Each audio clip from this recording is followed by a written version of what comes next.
Hi, my name is Dr. Charla Ogaz, and we are starting our course on sex and gender. I'm very excited about this. It's been a long time coming. It's taken a good amount of work, mostly psychological, to get in front of this camera, but I'm here and my slides are ready. This is going to be our first lecture where I am going to discuss a piece of work that is written by Laura Erickson Schroth and Benjamin Davis.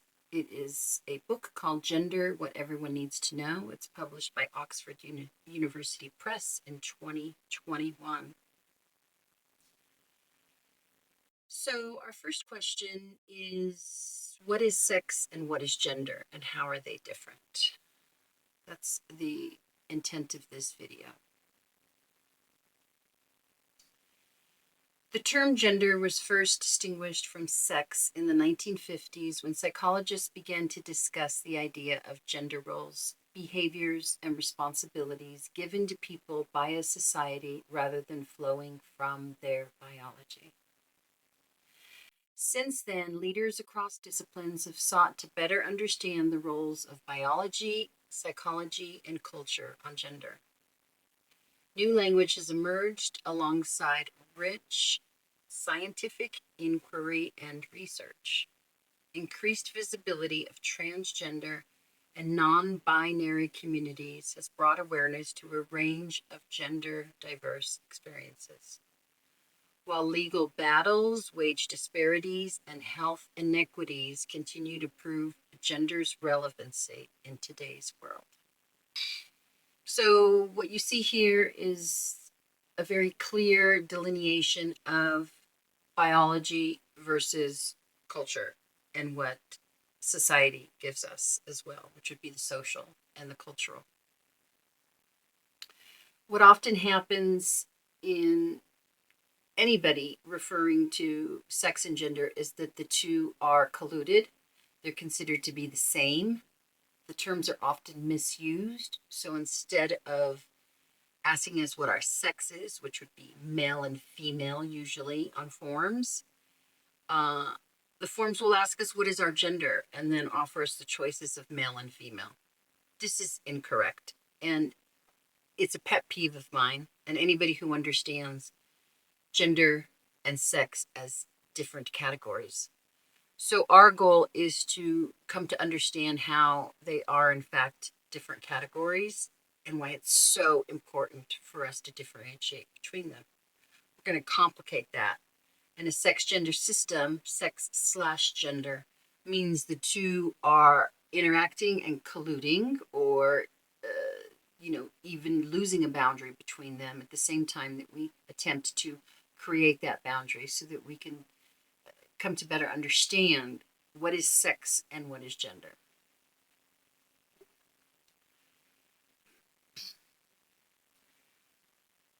The next quote says, gender and sex are terms that are often used interchangeably and can have different meanings in different contexts. However, in general, sex refers to physical characteristics and gender to social aspects of identity.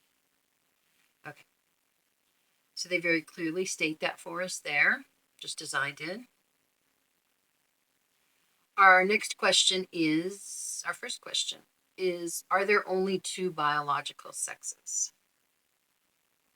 Quote, sex is usually assigned at birth as either male or female, depending on the appearance of the genitals.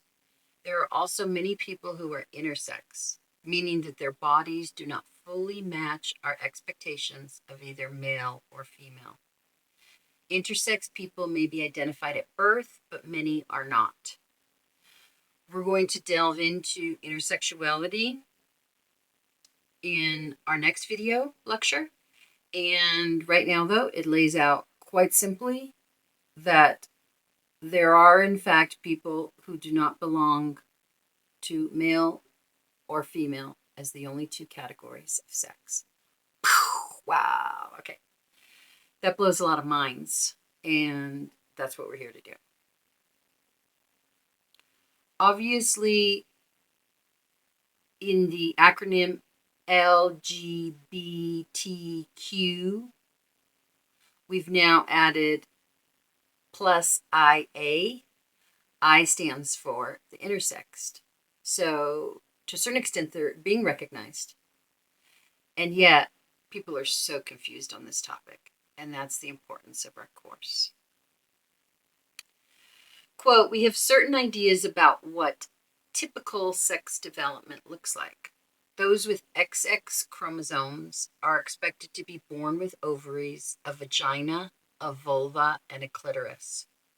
When they reach puberty, we assume they will develop breasts and start to menstruate. Those with XY chromosomes are expected to be born with testicles and a penis. When they reach puberty, we assume they will grow tall, develop facial and body hair, and produce sperm.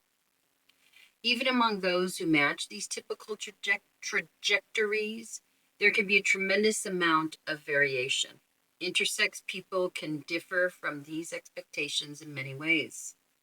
They may have XY chromosomes and a vagina, or XX chromosomes and an enlarged clitoris. Sex may seem simple compared to gender, but it's more complicated than we think. So, if you'd like to learn more on this topic, please consider coming to our course on sex and gender on the Kajabi course platform. You can find the link below this video, and I hope that you join us because it gets much more interesting.